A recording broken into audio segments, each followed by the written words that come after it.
In this episode of The Life of a Servant, Brian Crombie, host of the Brian Crombie Radio Hour, interviews Dennis Mills about servant leadership.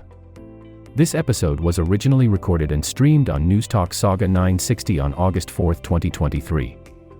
Dennis passionately explains that the 2003 event, Molson Canadian Rocks for Toronto, was successful because leaders collaborated and cooperated selflessly. They tackled a challenge together to serve the community. That is why the event resonates as an example of how to tackle the really big issues today. This is our biggest lesson from Molson Rocks for Toronto.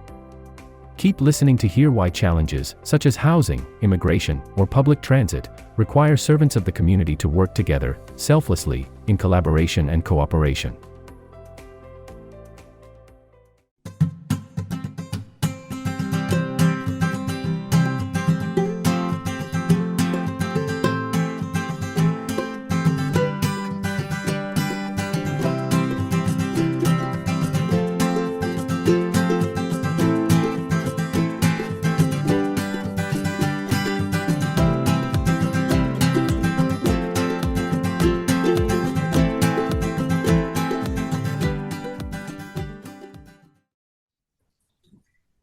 Good evening, everyone, to the Brian Crombie Radio Hour on Sauga 960. I've got a really interesting and important guest for us tonight, Dennis Mills, who is a former member of Parliament, former businessman with Magna and numerous other companies, including Racing Future Inc., CGX Energy, Pacific Rublus Energy, MI Developments, etc., and an amazing guy and someone who wants to talk about collaboration and cooperation, particularly today relative to where he thinks we were 20 years ago. Dennis Mills, welcome to the show, sir. Brian, it's always a pleasure to see you. It's great. So tell me, what is it that you think we're missing today in cooperation and collaboration, and why is this relevant to something that happened 20 years ago? We celebrate today the 20th anniversary of the most vivid example of governments collaborating in the history of our country.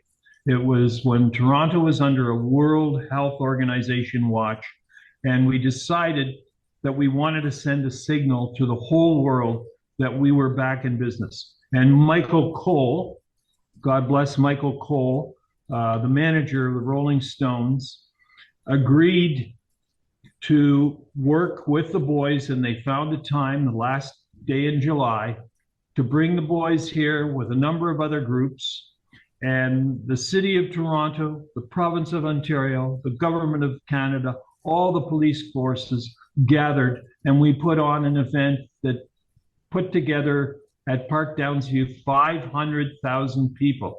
And we had the BBC there, we had the CNN there, we had the China News there. And I'll tell you why I think this collaboration is relevant today, in today's era, because I think that the issues of the housing crisis we have, the poverty that we have, the drugs in the city of Toronto, all of these issues are of the same intensity and the same magnitude or more than when we were under that SARS period. And I like to think that the model of collaboration that we had 20 years ago is something that should be revisited and meditated on, because I personally didn't like the message that the government of Canada, and I am a liberal, but the message that the government of Canada gave to our newly elected mayor, Chow, 5 days ago, that we, the government of Canada, are not going to be there for Toronto. I think that's the wrong sort of spirit. What we did 20 years ago, Brian, we had a period of 10 weeks where we were all selfless. It was a 10 weeks of selflessness. We were servants. We were servants for the people. We were servants for the country. And when Mad Cow was developed 4 weeks into our project, we decided to do a mile-long barbecue, and all the Western premiers came in, and we made that happen. And what I believe, Brian, is lacking today is this spirit of selflessness and getting to solve the problem rather than all of this small, petty bickering. SARS Molson's Canadian Rocks never would have happened had the spirit that we're working in today was back then. Then we collaborated for the greater good. Remind us all what happened with SARS and how this event came to unfold. Well, what had happened was when the World Health Organization, WHO, put Toronto on a watch, it told people do not visit Toronto, which is essentially do not visit Canada. And what happened, our bars were empty, our restaurants, our hotels, everything was frozen. Our tourism sector, the greatest employer of any sector of our economy, heading into spring, summer, collapsed. It was a total collapse.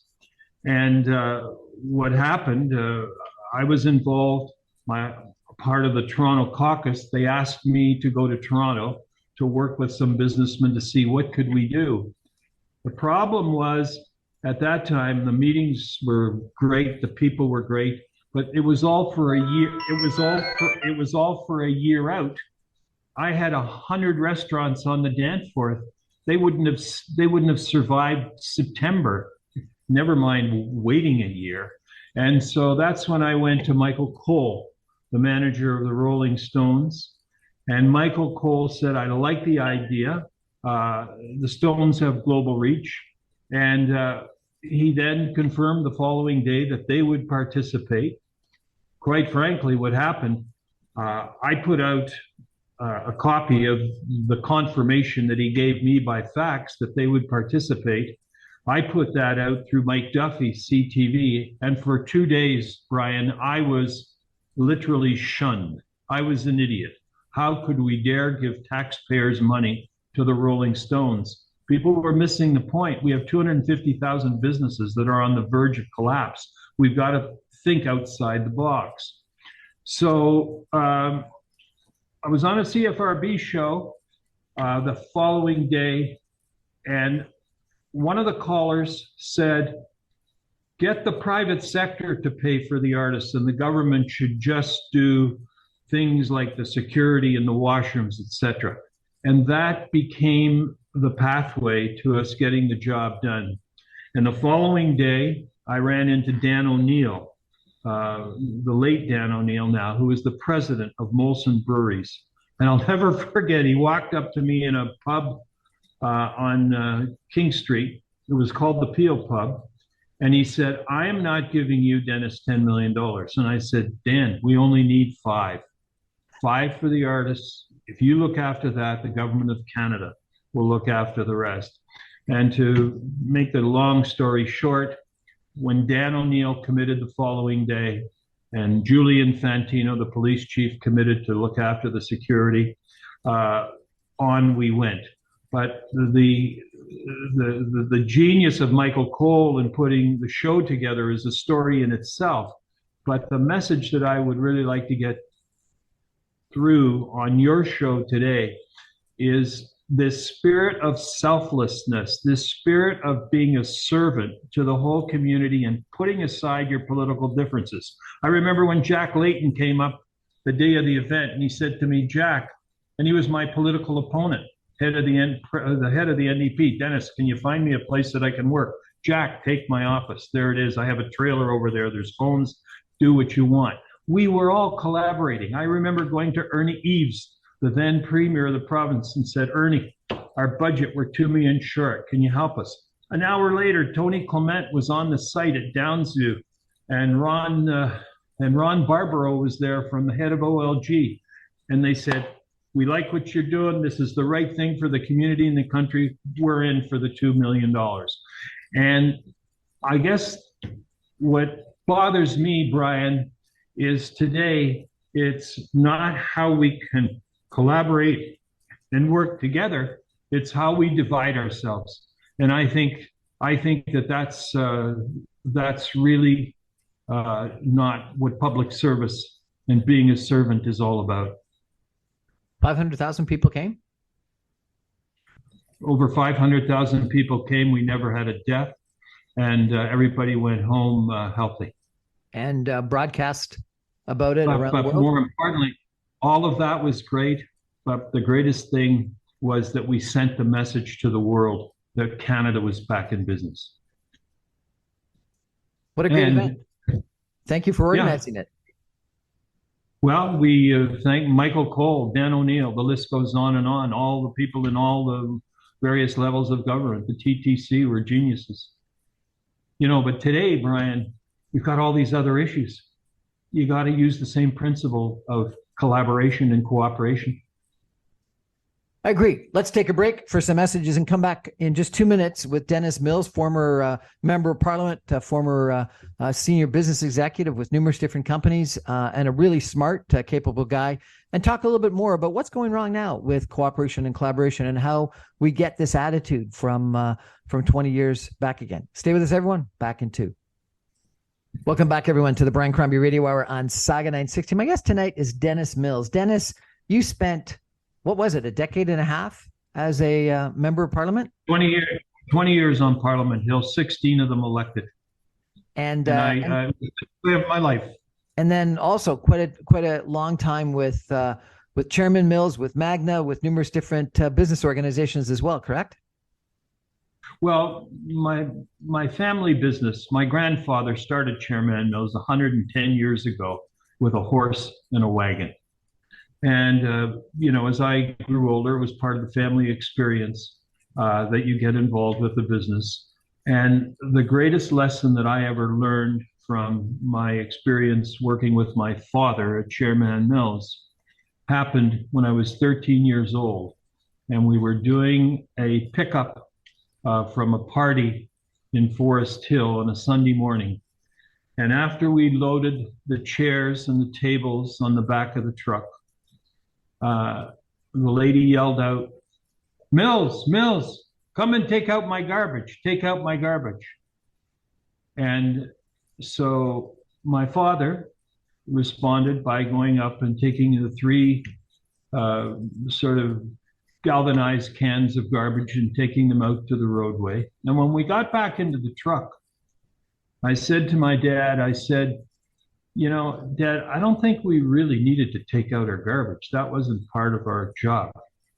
And my father said to me, you'll never succeed in life unless you really know how to take out another person's garbage. And that moment, Brian, was seared in my brain, and to this day, obviously.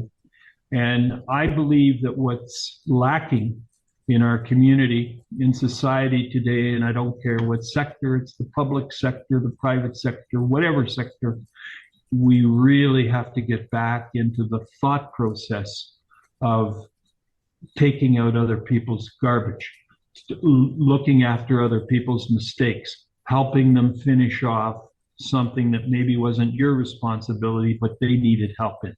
And I think that attitude about being a servant is really must come back if we're going to get ourselves out of this hole we're in. So you talked about cooperation and collaboration, and you said that that cooperation and collaboration doesn't exist, you think, in politics or in society today to the extent that it did 20 years ago, and how we're divisive.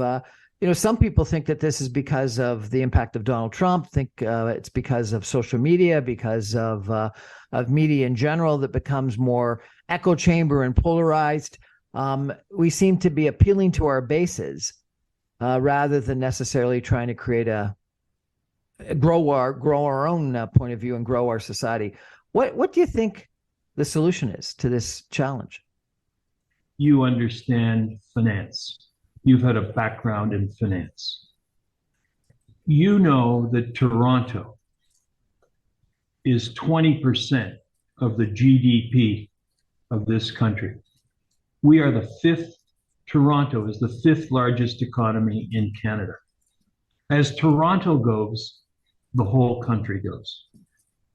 Toronto right now is going through a very rough patch, not just the financial challenges of the city, okay, but the challenges related to immigration, because everybody wants to come to Toronto. You know, people don't want to come to Bala. You know, there's no housing or there are not enough jobs. Toronto is the center of the universe in Canada. And I believe that our national government right now does not fully get it, that as Toronto goes, the whole economy goes. And for our Minister of Finance 5 days ago to say to our newly elected mayor, Olivia Chow, that we're not stepping up, okay, go to the province, that's the wrong attitude. The government of Canada, like, just think of all the armories that the government of Canada has in Toronto. The Moss Park Armory, the Fort York Armory, the HMCS York, Downsview space. All of these spaces could be used immediately to deal with some of these challenges related to immigration, temporary, but there's no need for people to live on the streets in Toronto when we have these other resources. And these are Government of Canada resources. They're sitting there idle right now. So Toronto has to, the Government of Canada, in my mind, has to sit down with Mayor Chow and her council and say, okay, how can we work together? How can we get this done? And I just don't see that happen. So the Liberal government can't get elected without some MPs getting elected from Toronto. And we have numerous, the vast majority of MPs in Toronto are Liberal MPs. Why do they have this attitude toward Toronto, do you think? Well, you see, I don't think that this is a liberal conservative NDP issue. This is, you know, when somebody's drowning, okay, you don't say, well, let's go and have a meeting and figure out how to way to save them while they're drowning. You either jump in or you throw a rope or something to save them. You do it immediately. And I think that the lack of immediacy and the lack of selflessness is really causing, and it's causing an exacerbation on the problems that we have. And it goes back to my point, and this is the theme of the memoir that I'm working on, The Life of a Servant. I think people have to get back into the thought process. I'm here in this job to be a servant to my constituents, a servant to my people. And their need is now. It's not 6 months from now. Forget the election, Brian. Forget the election. Deal with these issues now. When we had SARS 20 years ago, in 10 weeks, we created a moment that got everybody rallying. Well, I say the same thing, same principle needs to be applied to the housing issue, to the encampment issue, to the refugee situation where people are living on streets. And you will not convince me that we don't have the resources to fix this. Okay, I understand what your argument is. The finance minister, who was also elected from Toronto, represents the Toronto riding, so really should have Toronto interests at her heart, effectively punted it to the province, saying this is a provincial responsibility. Did she not? Yeah, she did. But that's the government of Canada is the lead government in this country. It's not. And by the way, I'm not saying exclude the province in solving the problem. Everybody should be part of it. You know, there's nobody. It's not just. It's not just one government. It's everyone. And get some of the creative people in the community, maybe even in that caucus. I talked to a caucus member last week about this idea of using the armories. And he says, you know, we never thought of that. Those resources are there. We should be thinking about how to use them. Maybe we need you back in the caucus.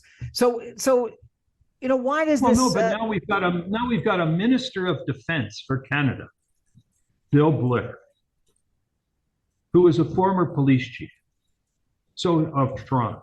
So he knows the assets of the government of Canada in Toronto. It should be a no-brainer for him. Lead, act. Why don't we have it? What do you think? What's happened? You're arguing, I guess, that these government officials no longer think of themselves as servants and they're not cooperative. Like, why has this happened? Well, you see, I don't blame any of this on Trump. Okay, I think that the vocation, being an elected member from your community, you're being elected, whether it doesn't matter what level, to serve. You are the servant. Okay, Dennis, I understand. I understand what you think those elected representatives should have as their attitude, but you're arguing that they don't have that attitude today. And so my question is, why don't they have that attitude today? Why have they got a different attitude that's not as a servant that you would think it should be? What's happened? How has politics changed? I don't know. I don't know the answer to your question. I don't know why it's not happening.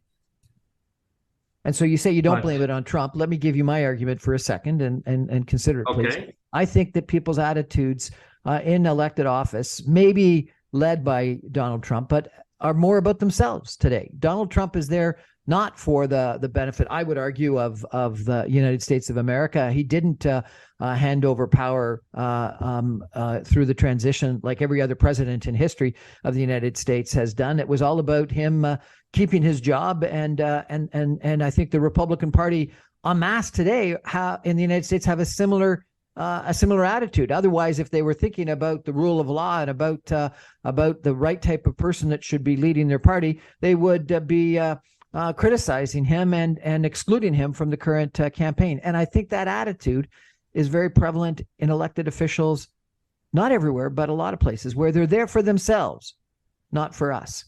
And I think that this echo chambers that we live in, this media world that ends up being Fox on one side and CNN and MSNBC on the other side, is such that it's all about us and our own ideas, and there's less talking to the other side. I think that we cater to our base rather than trying to get out. And you and I remember walking up and down streets in Danforth with you when you were running, and when you would run into someone that had a different point of view, and I remember, I think it was an abortion issue or something like that I remember so distinctly, you would sit there on the porch or stand there on the porch and discuss with people and try to understand their point of view and explain your point of view.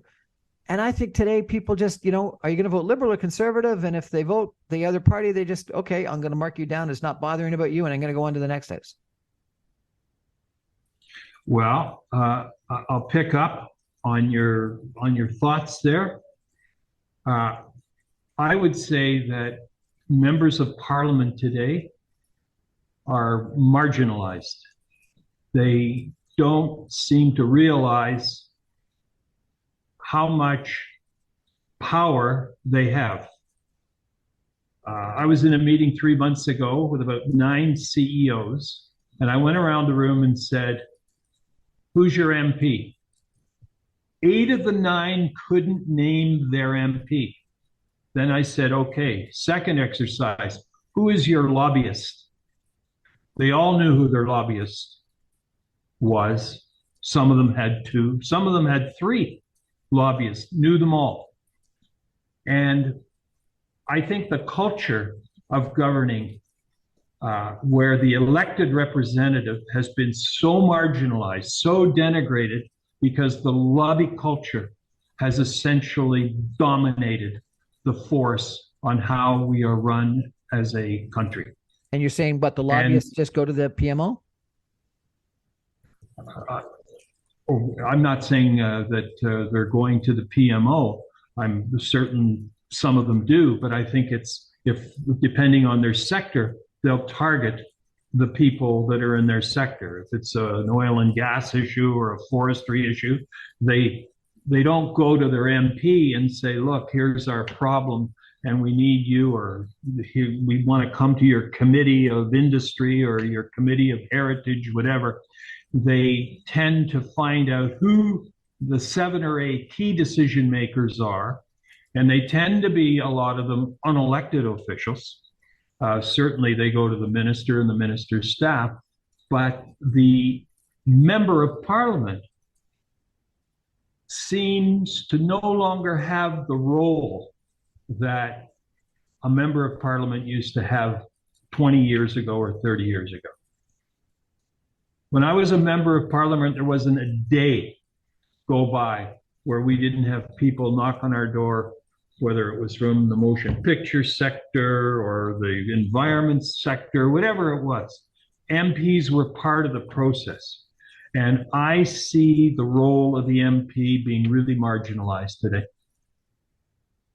I think you're right in that regard. And certainly, some of the reports, I think it's called the Samara Group for Democracy, that have come out, and their reports would indicate that with the interviews that they've done of former MPs that are very negative in regards to the power, the influence, the role that they were playing in politics. And so the question, Dennis, obviously is, how do we change that? I don't know. I mean, I said to Scott Aitchison, who is the member of parliament up here in Muskoka, he's a conservative. I talked to him 2 days ago, and he's the housing critic.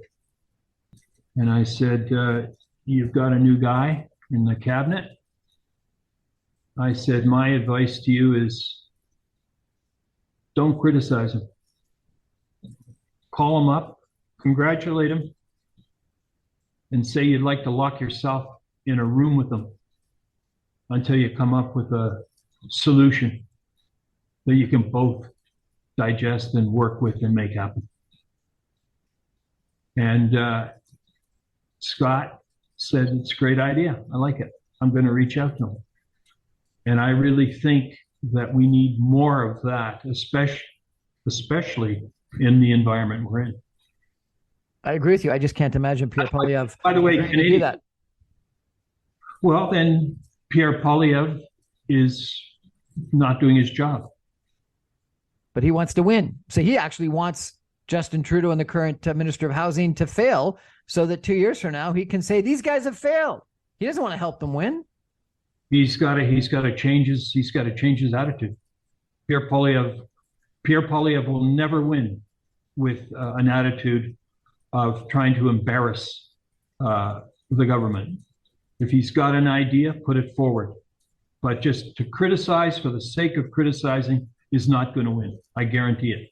We're chatting with Dennis Mills, a former member of parliament for 16 years involved in politics for 20, businessman as well, and an incredibly smart, interesting, nice guy. We're going to take a break for some messages and be back in just 2 minutes with Dennis Mills for a little bit more on cooperation and collaboration and what's happened in our parliamentary system, in our governmental system, in our politics, such that it just doesn't exist, he thinks, anymore. And MPs aren't feeling like they're servants of the people. Stay with us, everyone. Back in 2. Welcome back, everyone, to the Brian Crombie Radio Hour on Sauga 960. My guest tonight is Dennis Mills. He's a 20-year experienced politician from Parliament Hill, 16 as a elected member of Parliament, the rest on Parliament Hill before that. And after that, he was a successful business person. He's up in ballot now, living the life and being very involved in local issues, though still staying very involved in Toronto issues, Greater Toronto issues, and issues of the country.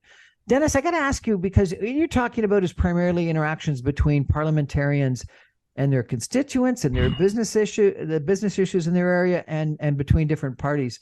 But I think it's also between different governments too, as well. I just had a guest on who said that, on housing issues, he felt like the different levels of government just weren't talking, and the provincial government was coming down hard on municipalities and just sort of through ministerial zoning orders and other blanket statements and rules and regulations, implementing things without any kind of consultation or collaboration. And he said, in the end, we were trying to get to a better result, but you were creating a bunch of defensiveness in that regard. And he said the federal government is just as much in error in the ways that they're dealing with things, and that therefore he thought that the biggest problem in housing right now was that the three levels of government just weren't communicating and at too often were in opposition to one another. What do you think about that? Is that a problem as well? I totally agree with that. That's consistent with the point I was making on the earlier part of the show, where I think that the three levels of government and the key representatives of that sector need to lock themselves into a situation, into a room with their officials, and they have to just stay in there until they come out with an idea that they're all together on. I mean, it's no different than the crisis that we have going with the ports in Western Canada right now. I mean, people should be locked in a room until these issues are solved. I mean, no, that situation in Western Canada is costing Canadians $1 billion a day. And I mean, how can you just process that and not say, get in a room, stay in a room, and if we can't, well then fine, bring back the House of Commons and legislate them back to work. But for starters, we can't continue to go in a situation where people are going, unless you're a fist on an issue, unless you're all together. That's why we did our thing 20 years ago with Molson's Canadian Rocks for Toronto. All three levels of government, police, everybody, we were a fist. We were all together. Nobody was looking for, here's the Tory flag, here's the Liberal flag, here's the NDP flag. It was all for Canada. We were all one. We had NDP premiers, we had Conservative premiers, Ralph Klein, who was there, Ernie Eves. We all worked together. It can be done once you decide that the issue is so critical to the whole fabric of the company. It can be done, and that's what has to happen again. So I can come back to, so how do you change it? If you're talking about that, it's got to happen. I can see the difference, but it's not. And so, one of the things, first problem, the first issue in solving a problem is realizing you've got it. Do you think people realize? Do you think parliamentarians, do you think government officials realize that we got this problem? Well, listen, with your permission, first of all, I'm appreciative to being on your show, and you asked me my thoughts. This is the first time anybody's in a public way asked me about my thoughts on this issue in a long, long time. And with your permission, I'll take this show and I'll pass it on to some of the various people that I know at all three levels of government. And I'll say, look, we got to get back into the business of collaboration. We got to get back into the business of selflessness. And I think that we need more discussions like this to remind people what the essence of their vocation is when they're elected servants for the people of Canada. I ended up having a really interesting conversation with a gentleman by the name of Joe Berridge. I'm not sure if you know that name. He's head of urban strategies, one of the top urban planners. And he was saying that, he said, Brian, the Greater Toronto Area is going to be the third largest metropolitan area in North America in the next couple of years, bigger than Chicago and Dallas and Houston, rivaling Los Angeles and New York. And he says, we don't realize that. We don't have that attitude toward it. And if we're going to be successful, we can't be separating out into a whole bunch of different fragmented entities. We got to be thinking about this vision of being the third largest metropolitan area in all of North America that goes from, Oshawa to Hamilton, or even Kitchener and farther afield. And we've got to run ourselves with that kind of vision and that kind of orientation to harness that opportunity and make it a success. And he said, we're just not doing it. We're all fragmented into, the Toronto and all the suburbs around it that don't get together, don't coordinate. And if anything, we're going to become more fragmented rather than more unified. What do you think of that? Well, that's what I've tried. That's what I've been saying in the last half hour here on this show. There's no collaboration. The way we had our success 20 years ago was collaboration and selflessness. Joe's saying exactly the same thing. I totally agree with him. How do we solve it? Do we need Dennis Mills back in Parliament? No. I think, quite frankly, the media is not doing a very good job. I think that the Star and the Globe need to pump up this idea of collaboration. They tend to sort of focus that the essence of their business is to write stories that are gotcha stories or putting down stories or total criticism stories. There's got to be a collaborative message. Look, again, I go back to this example 20 years ago. I remember once Gary Slate, who I just adore, said, we'd like to have the exclusive on doing the SARS the event up at Downsview. I said, Gary, we can't have an exclusive. I said, we need everybody involved. There's no exclusive for anybody. And God bless Gary, he totally cooperated and got on board, used the entire CFRB system. But every station, every network, that's what we need right now, Brian. Joe Barrett just right. It's all hands on deck. Let me ask you about a couple of other issues. I interviewed a current MP who went to Africa for a conference and justified that it was critically important to attend that conference in person because that was the way you got collaboration and communication and understood the lived realities of people from around the world. But then this person was also supportive of Parliament voting to continue hybrid and not having to meet everyone in person, and that you could interact through Zoom rather than necessarily have to meet in person. I tried to argue that if you're going to have collaboration, if you're going to have a really good debate, if you're going to have question period that has actually a constructive question period where you make the questions and you got to answer, you need to be in a room together. And that's what company after company have found, that the critical meetings have to be in person. You can have other things hybrid, but the critical meetings for collaboration have to be in person. What do you think about Parliament continuing in a hybrid scenario? I think it's awful. I wish I could be stronger. I'm telling you right now that chamber, the House of Commons, is the nation's boardroom. When I was first elected to the Parliament of Canada, I was in opposition. And we had many, many hours there that went till 12 o'clock, 1 o'clock, 2 o'clock in the morning, waiting for votes. But the interaction, even though we had, Brian Mulroney was the prime minister, he had a very aggressive position that members of Parliament should talk to one another.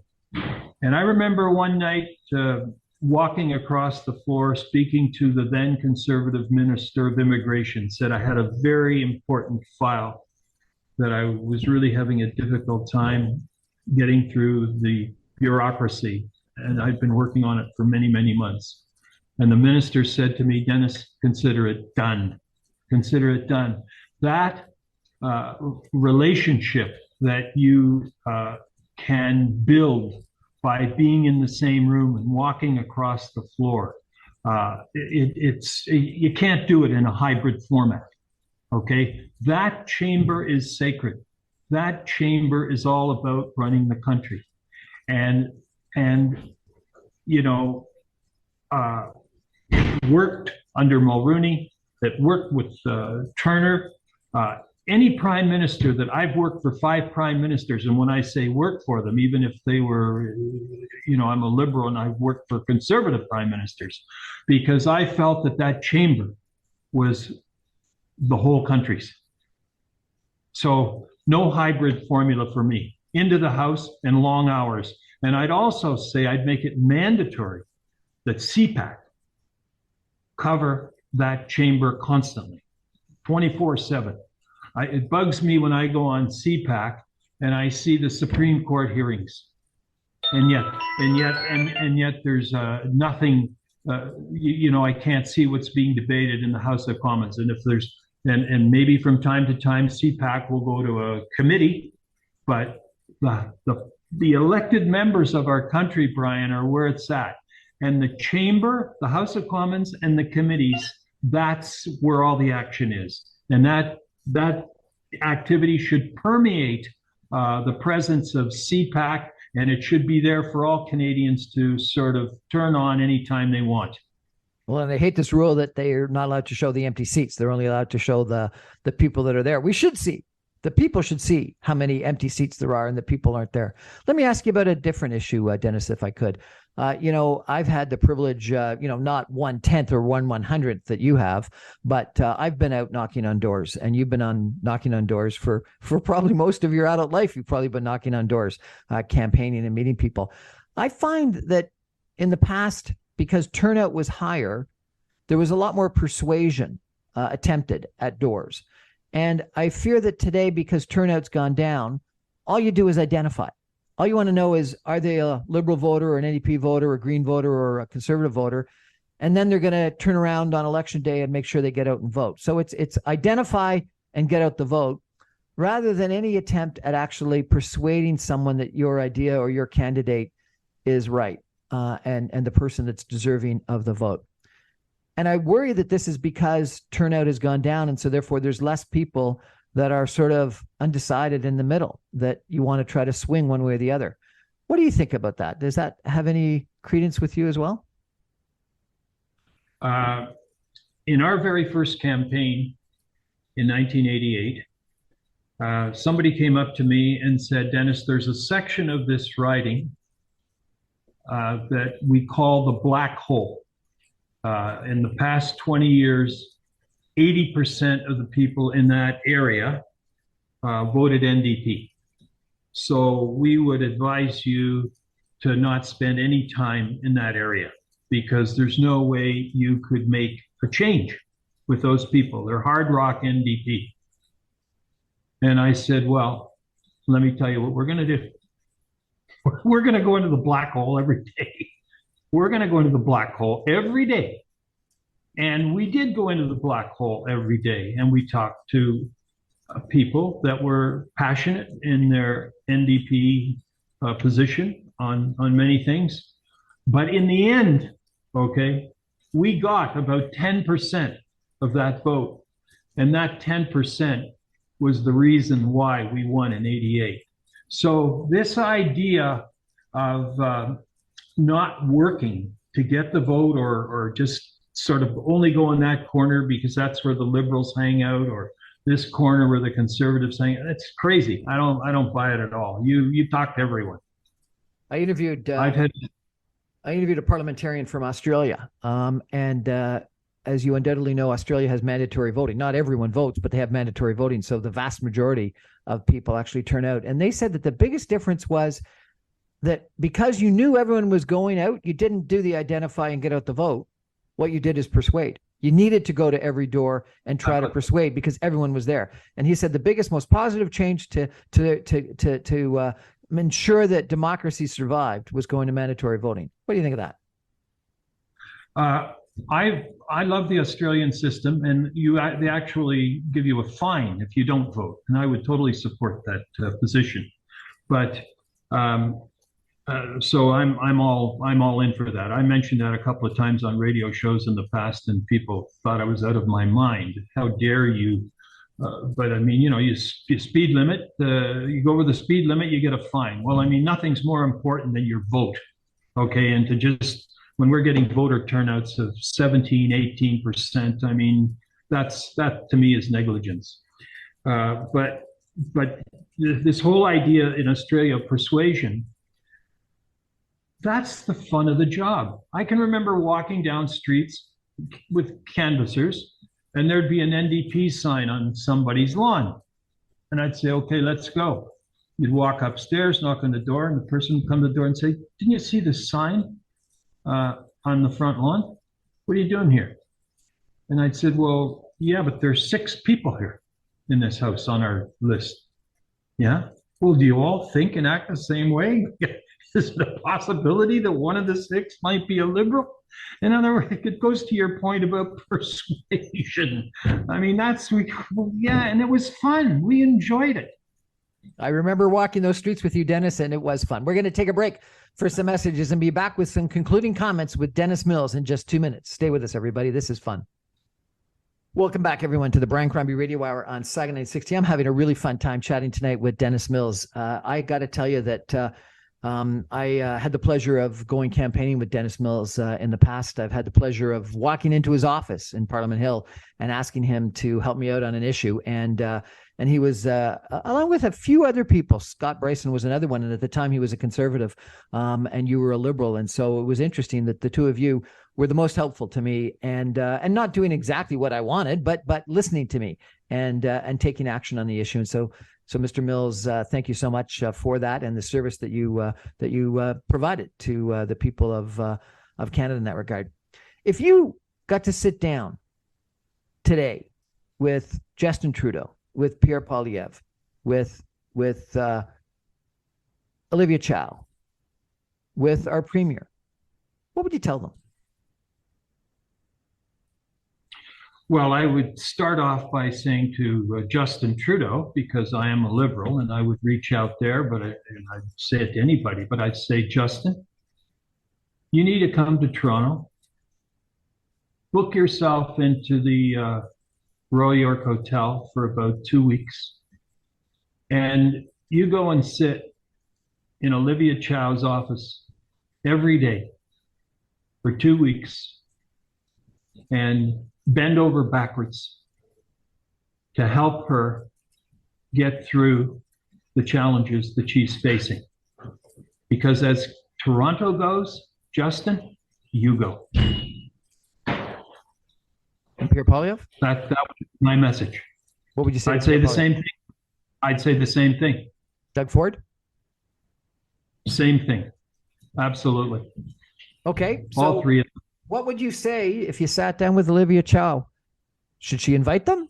Should she welcome them? Or should she try to do it all on her own? No, the Prime Minister should take the lead. The Prime Minister should take the lead. He should pick up the phone and say, I want to help you, Olivia. I want to come down there. I want to sit down with you and let's get through this. Because we need Toronto healthy in every way. Dennis, are you optimistic about Toronto or pessimistic right now? I'm by nature an optimistic person, as you know, and never better. Never better. That's it. And I told Bob Hepburn the other day from the Toronto Star. I said, if Olivia Chow reached out to me and asked me to do something that would help the city, I'd do it in a heartbeat. I think that right now the person that needs the most help in our country is Olivia Chow, and I think we should all rally around her. Dennis Mills, former member of parliament, former business executive, really nice, intelligent, and smart, and nice guy. Thank you so much for joining us today. Really appreciate it. Oh, it's a pleasure, Brian. I love your show. Thank you for inviting me. That's our show for tonight, everybody. Thank you for joining us. I remind you, I'm on at 6 o'clock every night at 9:60 a.m. You can stream me online, even from Bala, Ontario, if your internet is working, at www.sauga960am.ca. All my podcasts and videos are available on my website, briancrombie.com. And I post all of my videos on Facebook, Instagram, LinkedIn, and YouTube. And all my podcasts are available anywhere good podcasts are: Audible, Apple, Speakeasy, and SoundCloud. Thanks for joining us. Dennis, it's been a pleasure seeing you, sir. Always good to see you, Brian. Never Enjoyed better. the show. Never better. Never better.